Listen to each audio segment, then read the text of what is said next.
The United States of America, a beacon of liberty, a land of opportunity, a nation founded on principles, not on mere democracy.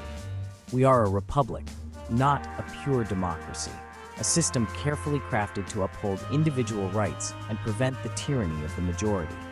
A pure democracy, as envisioned by the ancient Greeks, operates on the principle of majority rule, often without safeguards for individual rights.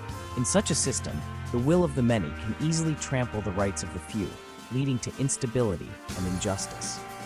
The Founding Fathers, deeply aware of the dangers inherent in pure democracies, chose a different path, balancing the will of the people with the protection of individual liberty. Our Constitution enshrines fundamental rights, safeguarding freedom of speech, religion, and assembly, even when those freedoms are unpopular. It is this commitment to principle over fleeting popular sentiment that has allowed the United States to flourish as a beacon of freedom and prosperity. The Founding Fathers, steeped in the writings of Enlightenment thinkers like John Locke and Montesquieu, understood that the most significant threat to liberty often arises not from external forces, but from within, from the unchecked passions of the majority. To guard against this danger, they crafted a system of government based on limited powers, separated powers, and checks and balances. Recognizing that power concentrated in any one branch of government poses a threat to liberty, they divided governmental authority among the legislative, executive, and judicial branches. This intricate system of checks and balances enshrined in the Constitution stands as a bulwark against the concentration of power and the potential for tyranny. Central to the founders' vision of a stable and free republic was the principle of federalism, a system that divides power between the federal government and the individual states. Recognizing that a distant, centralized government could easily become unresponsive to the needs and desires of the people, they sought to preserve a significant degree of autonomy for the states. This division of power, enshrined in the 10th Amendment, served as an additional safeguard against tyranny, ensuring that the states retained a voice in the national conversation. Federalism acts as a crucial balancing mechanism, dispersing power and ensuring that no single entity can dominate the political landscape. Section 4. The tyranny of the majority, a timeless threat. Despite the founders' best efforts, the threat of majority tyranny remains a constant throughout human history. Whenever the passions of the majority go unchecked, whenever the rights of the individual are sacrificed on the altar of collective will, liberty is imperiled. History is replete with examples of democracies collapsing under the weight of their own internal contradictions, succumbing to the allure of populism.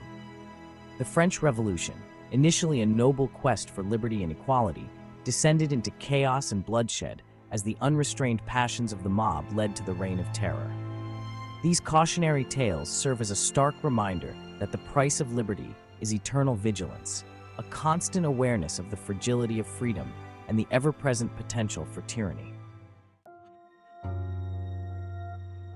Section 5. Egalitarianism's false promise, undermining the pillars of freedom. In recent decades, a new threat to the Republic has emerged, a threat that operates under the banner of egalitarianism, seeking to erase distinctions and impose a stifling uniformity upon society. This misguided ideology, often cloaked in the language of compassion and fairness, undermines the very foundations of a free and prosperous society. By seeking to eliminate differences in outcomes, egalitarianism inevitably leads to the erosion of individual responsibility, the suppression of initiative, and the stifling of innovation.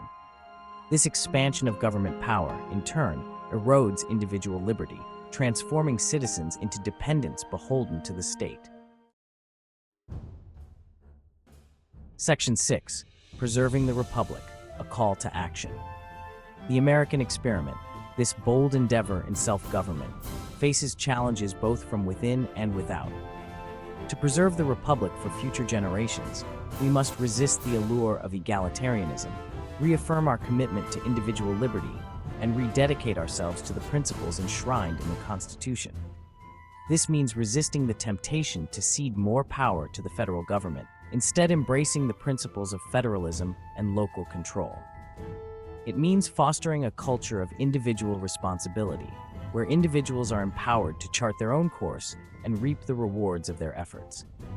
Let us choose wisely, remembering the words of Benjamin Franklin, who, when asked what sort of government the founders had created, famously replied, "A republic, if you can keep it."